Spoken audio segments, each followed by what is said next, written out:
Aadaan eenyummaa saba tokkoo calaqqisiisa. Sabni aadaan isaa calaqqisee fi mul'ate ammoo kabajaa fi simboo guddaa qaba. Maarreen sabni Oromoos aadaa kana ammoo bara barreeffamni gahaan yookiin immoo teekinooloojiin hin jirre afoolaan dhalootaa gara dhalootaatti dabarsaa tureera, dabarsaas jira. Nutis akka TV mo'aatti qophii aadaa keenya jedhuun egaa dhaloonni hagam aadaa isaa beeka. Aadaan kun immoo dhalootaa gara dhalootaatti gama kamiin yookiin bifa kamiin daddarbaati kan inni jiru. Isa jedhu immoo egaa gaaffiiwwan garaagaraa gaafachuun kan nuti turtii taasisnu. Harka fuunee akkam jirtu kabajamtootaa fi daawwattoota televezyiinii mo'aa kan isin daawwachaa jirtan TV keessan TV mo'aa qophiin immoo qophii aadaa keenyaati egaa. Qophii aadaa keenya torban kanaatu qopheessuun kasii waliin turu Ancaaltuu Shumii ogeessa kaameeraa keenya seenaa lammii wajjin ta'uudhaan qophii keenya irraa hedduu akka baratanii fi akka itti waartan abdii guddaa qabna. Amma xumuraatti nu waliin tura.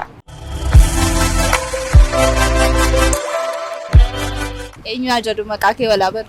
Maqaan kee Dabalaa Raartaa jedhama. Birbirsa margaa. Maqaan koo Diinaa Waldassaalon jedhama. Girmaanaan jedhin. Kiisaa fi Qaadiin jedhama. Gaaffiin kiyya ni jalqaba. Namoonni maqaa isaanii wal fakkaatu lamaan maal jedhanii wal waamu? Masaanuu. Oh no. Masaanuu jedhamu? Qaama wal fakkaatu.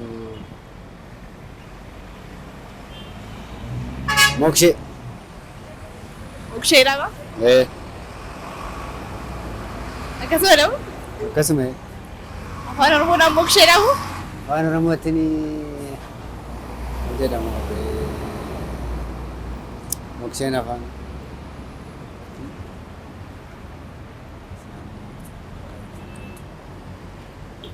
Yaadatu? Beektaa afaan? Injima. Masaanuu jedhamu? Masaanuudhaan qabannu? Masaanuu waan qabadhu mee? Moggoo jedhanii wal waamu. Akkasuma jedhanii wal waamu? Wanti biraatti wal waaman kan biraan jiru? Ani kanuma beekaa garuu kan biraan beeku. Moggoo jedhamu jechuudha. Lamaanuu moggoo jedhanii wal waamu. Namoonni maqaa isaanii wal fakkaatu lamaan jechuudha. Moggoo. Moggoo jedhamu? Moggoo jedhamu. Akka naannoo keenyaatti illee namoonni maqaan isaanii walirra oole moggoo jedhamuun. Moggoo jedhanii moggoo. Akkasuma jedhu? Akkasuma jedhu. Kan biraa waatti isaanii wal waammatanii jiru. Okay, kan hiriyoonni maqaa dabalataa olii waaman jiraachuu danda'a garuu namni namoota maqaan isaanii wal fakkaatuuni mokshee jedhamuuni afaan Oromoonis Oromiffaan immoo moggoo jedhama. Moggoo jedhamu jechuudha. Akkasumatti qabadee adabata. Beeka. Kan lafa buusuun irra jiru malee. Moggoo. Moggoo jedhamu? Akkas jedhanii wal waamu. Namoonni maqaan isaanii wal fakkaatu lamaan moggoo jedhamu. Moggoo waliif ta'u? Nama taane biqil? Yana mana. Tole gaaffiin kee inni lammaffaa mammaaksadha.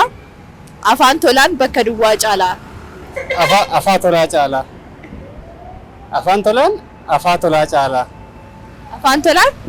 Afaa tolaa caalaa. Yookaan afaa tolaa caalaa yookaan immoo afaan gaariin afaa gaarii caalaa sanii. Ciisicha gaarii yookiin immoo afaa tolee gaarii caalaa jechuudha. Akkas. Sirriidhaan? Akkasuma jedha.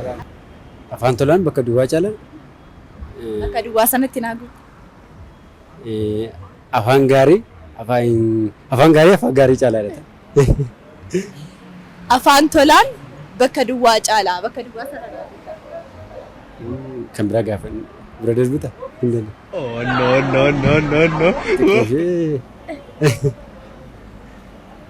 Maal caalata? Afaan tolaan maal caalata? Afaan tolaan afaa gaarii caalaadha. Afaan tolaan afaa gaarii caalaadha. Afaan tolaan? Afaa gaarii caala.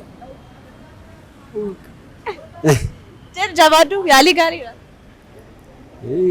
Bakka bira darbu hin dandeenye. Iyaaltu? Afaan tolaan bakka duwwaa caalaa.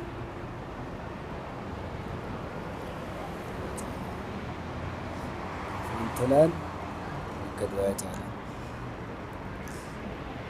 Maaluma ta'e? Afaan tolaan bakka duwwaa caalaa bakka duwwaa sana naagu ta'e mammaaksa guutuu naagu ta'e. afaan tolaan bakka duwwaa caalaa. jecha gaarii caalaa miti. Akkas Afaan tolaan. Akkam taare? Afaan tolaan. Maaluma sammuu keetti dhufe? Gocha tolaan. Dubbii gaarii caala. Dubbii gaarii caala? Afaan tolaan. Sitti qabannoo? Qabadhu akkasuma. Afaan tolaan afaa caalaa. Afaan tolaan afaan caalaa. Afaa sana maa bani beektu sararrafan. No isa caalaa isa caalaa. Kanaafuu afaa caalaa inni. Afaan tolaan afaa caalaa. Afaa caalaadha? Afaan tolaani afaa tolaa caala. Afaa tolaa caalaadha? Kasadha? Kasadha.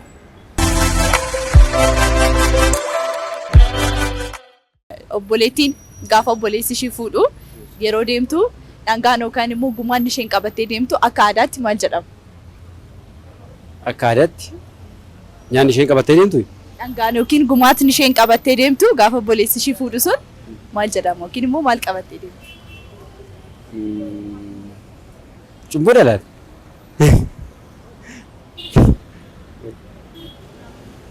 Caccabsaa. Eshi kan biroo? Ishi. Kana caalaa. Kanuma lamaan qabattee deemti? Kanan beeka. Dangichi moo? Dungoo. Dungoo. Dungoo?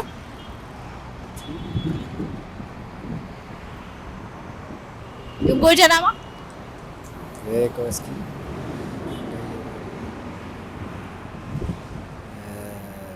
Mijuu jechuun. Mijuu qabattee deemti? Dungoo jedhee qabu.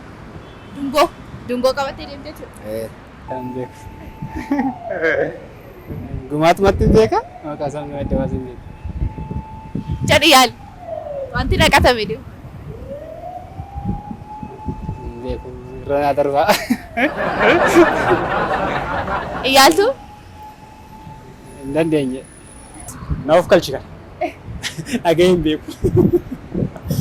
Maal qabattee deemti obboleettiin obboleessi gaafa fuudhu? Obboleessi ishee fuudhuma. Isheen heerumtee ganda warra soddaa jirtu moo ishee mana jirtutu kennaa kennichi? Ishee kan.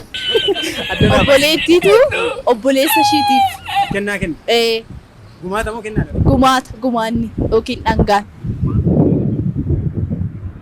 Geessitu qabattee deemti.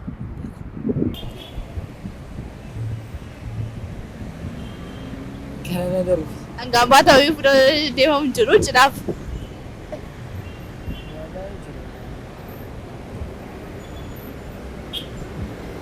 Meeqalaadha? Buna qalaa. Buna qalaa fuutee deemti.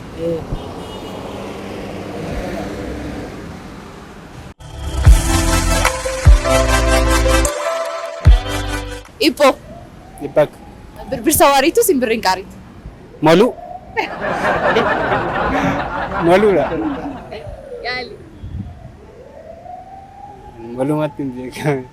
Birbirsa waariitu simbirri hinqaaritu. Samii kana? Akkasiire. Ana hin beeku. Ibboon kun naaf haaraa. Ana maa gaafa ture. Birbirsa waariitu simbirri hinqaaritu. Samii mabaaki. Samii maa? Birbirsa waariitu Simbirri hinqaaritu.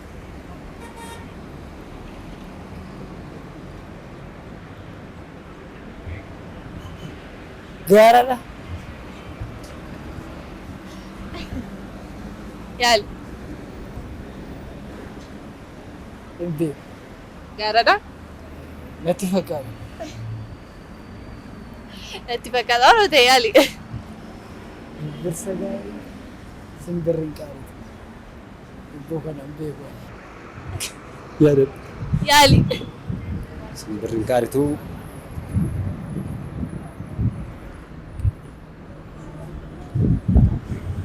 Irraanfadhee. Sammuutti sirbaa jiru yaali yaadatu. Irraanfadhee dhugaa. Hin irraanfatte? Birbirsa waariitu simbirri hinqaaritu ennaa jedhamu. Irraanfadhee dhugaa. Irraanfadhee. No. Maal akkamiin irraanfatte? Bakka amma turuu bakka amma kana gidduutti irraanfanneera. Birbirsa waariitu Simbirri hinqaaritu. simbirri hinqaaritu. Hara. Hara. Haradha. Harri maal? Hara jechuun laga guddaa jechuudha. Haroo jechuudha. Haroodha jechuudha deebisa. Lamaan taa'ee biqil. Waarituu simbirri hinqaaritu. Birbirsa waarituu birbirsi hinqaaritu. Birbirsa waarituu simbirri hinqaaritu. Lafa bal'aa. Lafa bal'aa jechuudha. Sirriidhaan eenyu? Jedhee yaada garuu. Shamarree bareedduu tokkotu jira. Shamarree bareedduu kana dargaggoonni sadii yookiin dhiironni sadii yeroo wal fakkaataa tokkotti jaallatanii ishee jechuudha. Jaallatanii gara abbaa isheetti yookiin gara maatii isheetti xalayaa ergani fuudhuudhaaf jechuudha. Gaafa xalayaa kana erganii abbaan sadan isaaniitu erge waan ta'eef sadan isaaniifuu al tokko bifa ittiin deebisuuf dhabe. Sana booda maal godhaa mala tokkodha. Mala dha'ee dargaggoota sadan kana walitti waamee mala dha'ee sanatti hima. Malli inni dha'e maal inni qaruuraa yookaan bilillee keessaa loomii kaa'uudhaan akka isaan fidan ji'a lama keessatti turtii ji'a lamaa keessatti booda akka isaan fidanii ajajee gaggeessaa jechuudha. Sana booda turtii ji'oota lamaan kana booda dargaggoota sadan keessaa dargaggeessi tokko yookiin dhiirri tokko injifatee abbaa carraa ta'ee qaruuraa sana keessa loomii fayyaa kaa'ee fuudhee dhufee intala kana fuudheera yookiin immoo abbaan itti heerumsiiseera. Kun akkamiin ta'uu danda'e? Achi keessatti biqilche. Qaruuraa sana keessatti ija loomii godheetiyyuu achi keessatti biyyeetti godhee biqilche. Iji loomii akkamitti qaruuraa keessa ta'an caccabu? Itti namma gaa biyyeen itti namma. Biqilaan tokko tokko kan qodaa akka qaruuraa aayilaandii fa'aa keessatti biqilu jira miti. Akkasittiin hidhee yaada. Akkamitti immoo guddaa ta'a loomiin gaafa mukti isaa guddatu muka guddaa miti? Haala kamiin guddatee firee buusuu danda'a? Akkamitti argate dargaggeessi kun? Achuma keessatti biqilcheeti gaa kunuunse. Loomiin akkamitti qaruuraa keessatti biqila? Guddinni isaa waan baay'ee guddatuuf gaafa guddatu akkamitti guddata qaruuraa keessatti? Akkamiin godhe leen?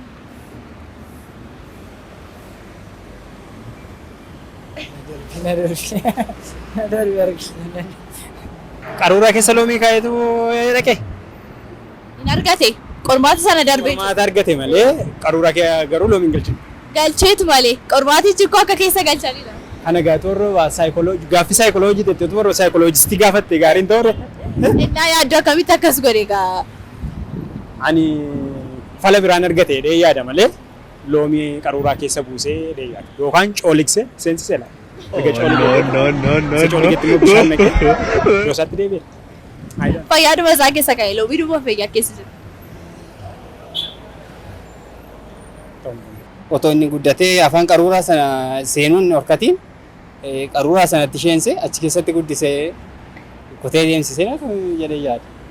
Akkamitti guddata loomiin kutamee achuma irratti afaan qaruuraa sanatti sheense yeroo inni xiqqoo jiru. San booda achi keessa guddataa miire otoo marraan muriin san booda achi keessa kutee geessine fakkaata. Waliigaltee dhalaate. Waliigalteedhaan qaruuraa keessa loomii kaa? Bakka. Maal gochuu danda'a? Akkamitti loomii achi keessa kaa'a? Loomiin seenaa qaruuraa keessa seenu miti? Akkamii seensisee immoo intala kana fuudheere? Abbaan talaa hojii walii galee? Abbaan talaa hojii walii galee?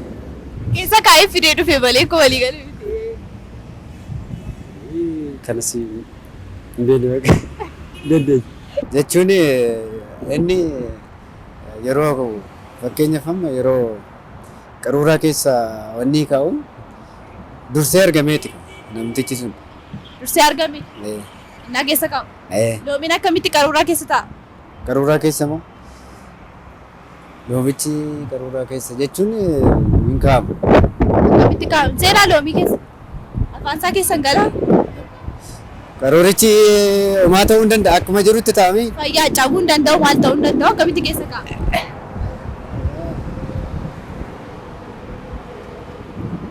Gaafiin kun baay'ee naaf. Hinjuma. Yaali. Qaruuraa keessa kaa'ee.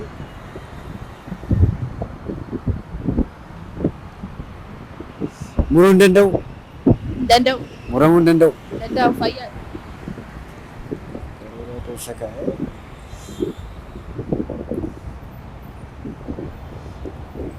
Ayaalu.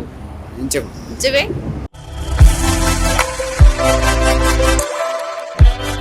Tole gaafiin kiyya inni xumura. Birboo maali? Birboo.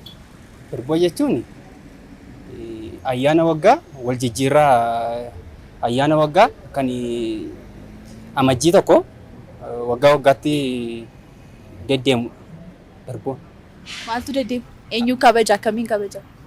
Ayyaana waggaadha. Birboo jechuun ayyaana waggaati. Ayyaana jijjiirraa bara kan Oromoon dhawaa lakkaawwatu sana jechuudha. Akkasii birboo. Kanaafuu birboo jechuun naa Oromoo jechuudha. Birboo jechuun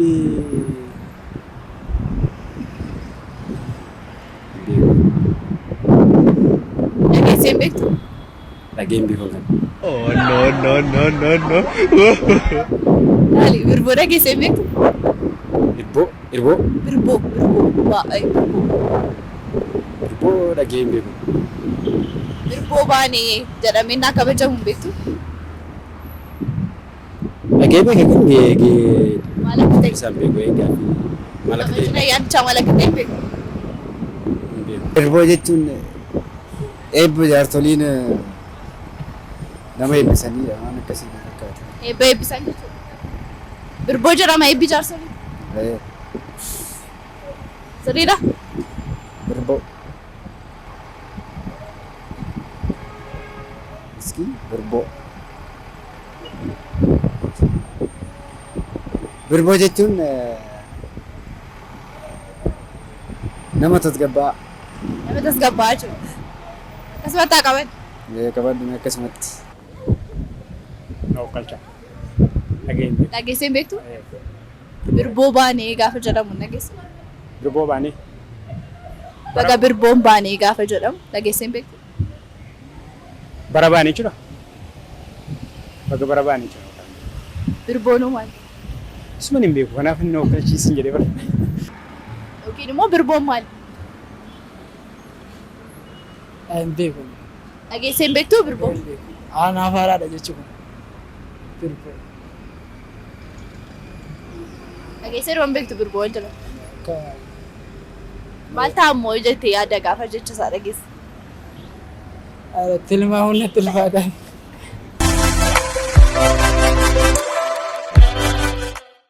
Hayyee galatoomi ulfaatu. Galatoomaa sinillee.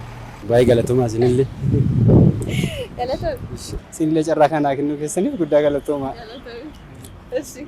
Galatoomaa sinillee. Si baay'ee galatoomee tillee jarra kanaa jechuudha.